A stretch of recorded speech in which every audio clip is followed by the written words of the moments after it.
Walk onto a crowded bus in the middle of summer, and it doesn't take long to notice how much smell can shape the way we judge people. A shower, deodorant, and a bottle of shampoo have become such ordinary parts of daily life that it's easy to imagine the distant past as the complete opposite. The further back we go, the easier it becomes to picture people permanently covered in dirt, with tangled hair and a smell strong enough to announce their arrival long before anyone saw them. It feels like a reasonable picture. The problem is that history rarely leaves behind smells. Bones survive. Stone tools survive. Sometimes even footprints remain pressed into ancient ground. The scent of a person disappears the moment the air carries it away. That means archaeologists can't dig up a campfire and measure how its people smelled. They have to build the answer from everything else those people left behind. The story begins with a simple observation. Human skin never stopped doing the job it evolved to do. Our ancestors sweated while walking across open grasslands. They sweated while carrying food back to camp. They sweated during long hunts under the African sun, just as we do today. Sweat helped the body stay cool, making it possible to keep moving long after many other animals needed to rest. Fresh sweat, however, has surprisingly little smell. The familiar odor most of us recognize doesn't come from sweat itself. It appears when bacteria living on our skin begin breaking that sweat down into other compounds. Those bacteria have always lived with us. Ancient humans had them. Modern humans have them. They are simply part of being human. That raises an interesting question. If the bacteria were always there, why didn't every prehistoric camp become unbearable? The answer almost certainly wasn't a single habit. It was the world they lived in. Their days unfolded outdoors. Rain arrived without warning. Rivers crossed their paths.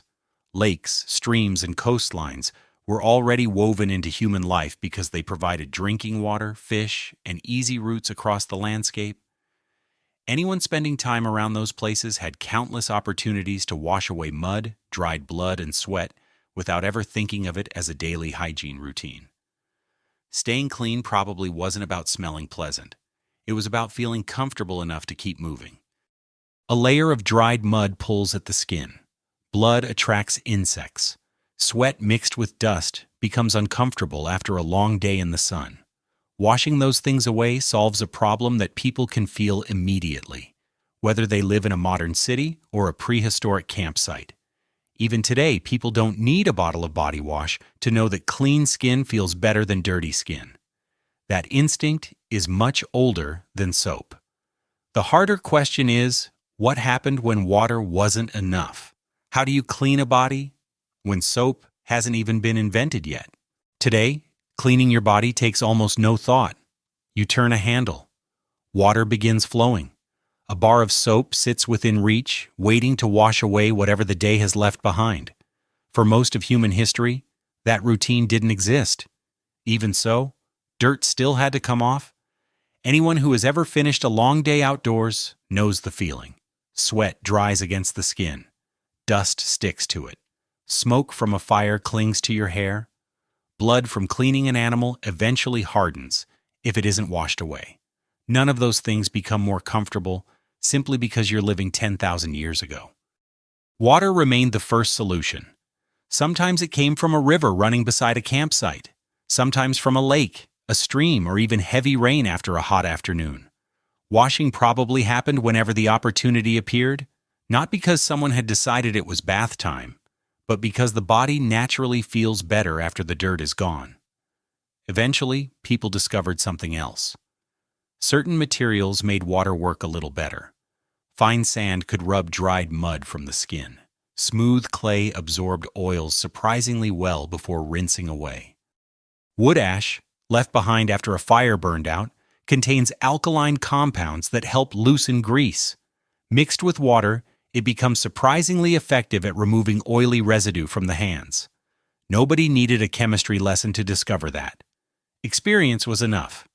If one way of cleaning left your hands feeling better than another, you remembered it. The next time your children came back covered in dirt, you showed them the same trick. Useful habits have a quiet way of surviving because they make everyday life a little easier. Different landscapes probably led people toward different solutions. A family living beside a river had access to different resources than one crossing a dry grassland. Dense forests offered plants that never grew on open plains. Human groups have always adapted to whatever surrounded them, and keeping clean was no different. That is one reason archaeologists are careful about making broad claims. There was never a single prehistoric hygiene routine shared by everyone. People living thousands of kilometers apart solved the same problem in their own ways, using whatever nature placed within reach. One habit, however, seems to appear almost everywhere.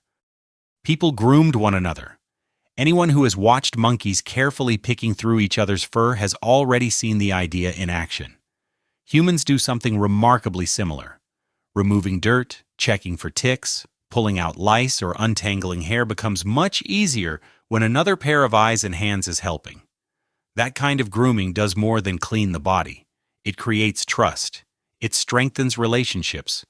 And long before shampoo or soap ever existed, it was probably one of the simplest ways people cared for one another every single day. Keeping the outside of the body clean solved one problem. The next challenge was hidden behind a smile, because ancient humans had another part of the body that somehow stayed healthier than many of ours today: their teeth. Thousands of years after someone dies, almost every part of the body disappears. Skin returns to the earth, muscles slowly break down, organs vanish. Teeth often stay exactly where they were. That durability has turned them into one of archaeology's most valuable records. Every skeleton with a complete set of teeth carries a small history of the life that person lived. Tiny scratches reveal the kinds of food they chewed. Patterns of wear hint at daily habits. Even hardened plaque, the same material dentists scrape away today, can preserve microscopic traces of ancient meals and bacteria. A single smile can tell an extraordinary story. One discovery kept appearing often enough that researchers began paying close attention. Many hunter-gatherers had surprisingly few cavities. Their teeth weren't perfect.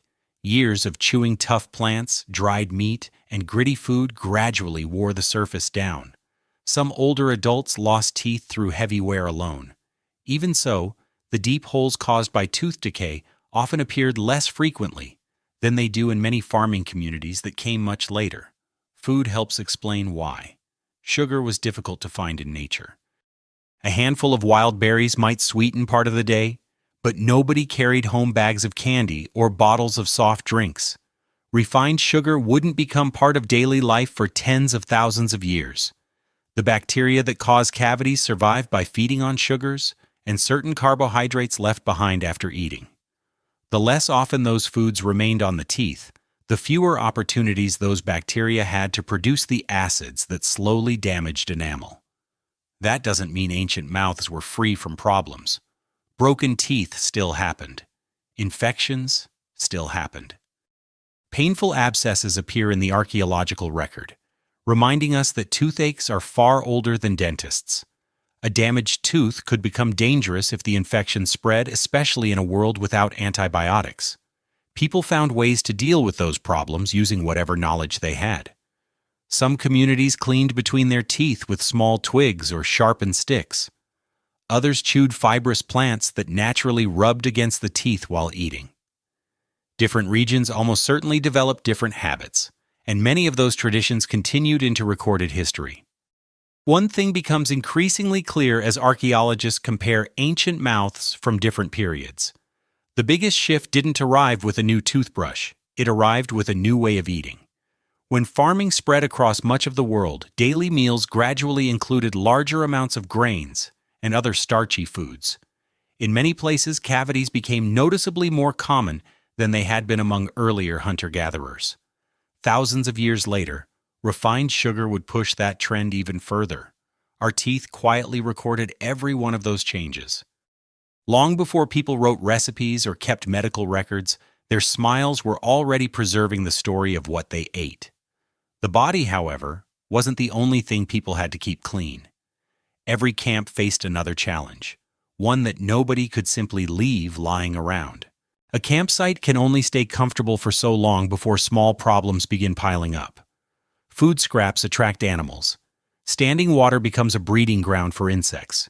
Human waste brings its own set of dangers. None of those problems disappear simply because people lived thousands of years ago. In many ways, they become even more important when an entire family sleeps, eats, and raises children in the same place every day. Ancient people didn't understand bacteria or viruses. Those discoveries were still far in the future. They didn't need microscopes to notice patterns, though. If one place constantly made people sick, while another stayed healthier, the difference eventually became impossible to ignore. Human beings have always been excellent at learning from experience, even when they couldn't explain exactly why something worked. One habit appears again and again among traditional hunter-gatherer societies studied by anthropologists. People rarely relieved themselves in the middle of the places where they lived. Instead, they walked away from camp before returning to their daily routines. The exact distance depended on the landscape, the season, and the group itself. But the idea was remarkably practical. The place where children played and meals were prepared stayed separate from the place where waste was left behind. That simple habit solved more than one problem. The camp stayed cleaner. Fewer insects gathered around sleeping areas. Strong smells were less likely to linger where people spent the day. No written rule book was needed. Living there every day made the benefits obvious. The same practical thinking appeared after a successful hunt. Once an animal had been butchered, parts that couldn't be eaten were often left some distance from the main campsite. Rotting remains attract scavengers, and very few people would want hungry predators wandering through camp because yesterday's leftovers had been tossed beside the fire. Even the campfire itself quietly helped keep the area more pleasant. Smoke drifted through the campsite for hours each day. Modern campers know that insects often avoid heavy smoke, and researchers believe prehistoric fires probably had a similar effect. It wasn't a perfect shield against mosquitoes or flies, but it made spending the evening around the fire a little more comfortable. Over time, camps became places shaped by countless practical decisions. None of them required a scientific understanding of disease. People simply repeated the habits that made daily life safer and more comfortable. Sometimes the smartest solution wasn't inventing something new, it was choosing where to leave something behind. By the end of the day, ancient people had washed themselves, cared for their teeth as best they could, and kept their camps surprisingly organized. One final question still remained. What happened when tiny, unwanted passengers refused to leave? Hair, clothing, and bedding all offered a perfect home for creatures that had been following humans for thousands of years. There was one part of hygiene that almost nobody could manage alone. Your own back is difficult to see. The top of your head is even harder. If a tick buried itself beneath your hair or a thorn became lodged where your hands couldn't reach, another person would notice long before you did. Keeping clean was never entirely a personal task. It often involved someone else. Anthropologists have watched this happen in hunter-gatherer communities around the world. Family members help remove burrs caught in hair. Parents carefully search their children's heads for lice. Friends pull ticks from places that are impossible to reach alone. None of these moments feel unusual. They are simply small acts of care repeated over and over again. The same behavior appears throughout the animal kingdom. Chimpanzees spend hours grooming one another. Monkeys patiently search through each other's fur, removing dirt, insects, and loose hair. The time they spend doing it often has little to do with cleanliness alone. Grooming strengthens social bonds, lowers stress, and reinforces trust within the group. Humans probably inherited much of that instinct long before anyone built the first house. A quiet evening beside the fire offered more than warmth. It created time. Children sat beside their parents. Couples rested after a long day. Older relatives shared stories while absent-mindedly untangling hair, checking for ticks or picking out whatever the day had collected. Those moments rarely leave behind archaeological evidence. Hair doesn't fossilize very often. Hands at work leave almost no trace. Yet they are among the easiest parts of ancient life to imagine because the behavior still exists today. Anyone who has helped a child wash their face, brushed someone else's hair, or picked a splinter from a friend's hand has repeated something that may reach back hundreds of thousands of years. Perhaps that's the most surprising part of ancient hygiene. People weren't trying to become spotless. They were trying to stay comfortable. They were trying to stay healthy. And quite often, they were helping each other do it. The next time you step into a shower or brush your teeth before bed, it's easy to feel like you're following a modern routine. The bathroom is modern. The habit isn't. Long before pipes carried clean water into our homes, people were already finding ways to wash away dirt, care for their families, and make everyday life a little more comfortable. The tools changed. The instinct stayed with us. If you want to hear our more amazing stories with us, consider giving us a giant thumbs up and hit that subscribe button.